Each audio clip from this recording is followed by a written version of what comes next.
Start. ನಮಸ್ಕಾರ.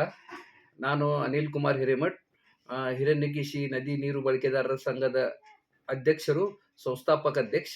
ನಾನು ತಮಗೆ ಹೇಳಲು ಬಯಸುತ್ತಿದ್ದೇನೆಂದರೆ, ಈಗಾಗಲೇ ನಾವು 2015, 16ರಿಂದ 17ರಿಂದ ಸಂಪೂರ್ಣ ಹುಕ್ಕೇರಿ ತಾಲೂಕಾ ನೀರಾವರಿ ಆಗಬೇಕಂತ ಅಧ್ಯಯನ ನಮ್ಮ ಸಂಘದ ವತಿಯಿಂದ ಮಾಡ್ತಾ ಬಂದಿದ್ದೀವಿ.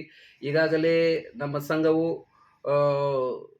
ನೋಂದಾಯಿತ ಸಂಘ, ರಿಜಿಸ್ಟರ್ಡ್ ಸಂಸ್ಥೆಯಾಗಿದ್ದು, ಸಂಘಟನೆಯಲ್ಲಿ ಹಿರಣ್ಯಕೇಶಿ ನದಿ ಪಾತ್ರದ ಕರ್ನಾಟಕ ಹದ್ದಿಯಲ್ಲಿರ್ತಕ್ಕಂಥ ಸಂಕೇಶ್ವರ್, ಗೋಟೂರ್, ಹೆಬ್ಬಾಳ್ವರೆಗೆ ಏನು ರೈತರಿದ್ದಾರೆ ಅವ್ರದ್ದು ಸಂಘಟನೆ ಕಟ್ಕೊಂಡು ನಾವು ನೀರಾವರಿ ಬಗ್ಗೆ ಈಗಾಗಲೇ ಹೋರಾಟ ಮಾಡ್ಕೊಂಡು ಬಂದಿದ್ದೀವಿ.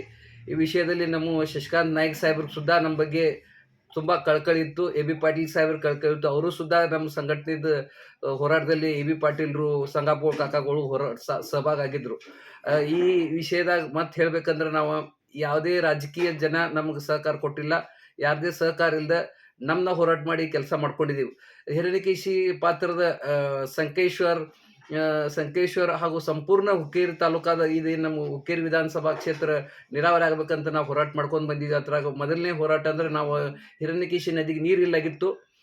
ಹಿರಣ್ಯಕೇಶಿ ನೀರಿಗೆ ಚಿತ್ರಿ ನೀರು ಬರ್ತಾ ಇರಲಿಲ್ಲ. ಅದಕ್ಕೆ ನಾವು ಹೋರಾಟಕ್ಕೆ ಇಳಿದು ಸಂಪೂರ್ಣ ಮಹಾರಾಷ್ಟ್ರದಿಂದ ನೀರು ಕರ್ನಾಟಕ ಬರಬೇಕು, ಅಲ್ಲಿಂದ ನೀರಾವರಿ ಆಗಬೇಕು ಅನ್ನೋ ಉದ್ದೇಶದಿಂದ ಹೋರಾಟಕ್ಕೆ ಇಳಿದು, ಅದನ್ನ ಇಳಿದು ನಾವು ಇಷ್ಟು ಮಟ್ಟಿಗೆ ಹೋರಾಟಕ್ಕೆ ಇಳಿದೀವಿ ಅಂದ್ರೆ, ನಾವು ವಿಧಾನಸೌಧದ ಮುಂದೆ ಫ್ರೀಡಮ್ ಪಾರ್ಕ್ಗೆ ಹೋರಾಟಕ್ಕೆ ಕೂತಿದ್ದೀವಿ.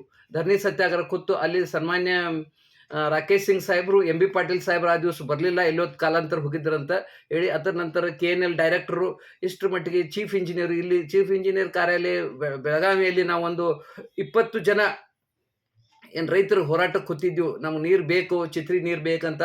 ಅದಕ್ಕೆ 400 ಜನ ಪೊಲೀಸ್ ಬಂದೋಬಸ್ತ್ ಸರ್ಕಾರ ಮಾಡಿತ್ತು. ಇಷ್ಟು ತೀವ್ರತೆ ನಮ್ಮ ಸಂಘಟನೆ ಕೆಲಸ ಮಾಡ್ತಾ ಇದ್ದಾಗ 2017ರಲ್ಲಿ ಯಾವಾಗ ಎಂ ಬಿ ಪಾಟೀಲ್ ಸಾಹೇಬರು ನಮಗೆ ವಿಧಾನಸೌಧಕ್ಕೆ ಹೋದಾಗ ಭೇಟಿ ಆಗಲಿಲ್ಲ.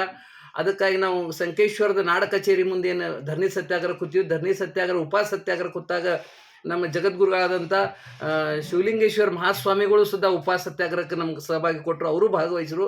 ಪ್ರಕಾರ ನಾವು ಎಂ ಬಿ ಪಾಟೀಲ್ ನಿಮ್ಮ ಭೇಟಿ ಮಾಡಿಸ್ತೀವಿ ಅಂದಾಗ, ಅವರ ಅಧಿವೇಶನದಾಗ ಎಂ ಬಿ ಪಾಟೀಲ್ರವರಿಗೆ ಹಿರಣ್ಯಕೇಶಿ ಪಾತ್ರ ಯಾವ ಥರ ವಂಚಿತ ಆಗೈತಿ ನೀರಾವರಿಯಿಂದ, ಯಾವ ಥರ ನೀರಾವರಿ ಆಗಬೇಕು ಅನ್ನೋದನ್ನ ಅವರಿಗೆ ಒಂದು ಗಂಟೆ 2 ಗಂಟೆಗಳ ಕಾಲ ಒಂದು ಸಂಪೂರ್ಣ ಒಂದು ಸೆಷನ್ ತೊಗೊಂಡು ನಾವು ಹೇಳಿದ್ವಿ ಹಿರಣ್ಯಕೇಶಿ ಹೆಂಗಾಗಬೇಕು. ಅದರ ನಂತರ ನಾವು ಒಂದು ಕರೋನಾ ಕಾಲ ಬಂತು. ಕರೋನಾ ಕಾಲದಾಗ ನಾವು ರಾಕೇಶ್ ಸಿಂಗ್ ಸಾಹೇಬ್ರಿಗೆ ಈ ವಿಷಯದಾಗ ಇದು ಹಿರಣ್ಯಕೇಶಿ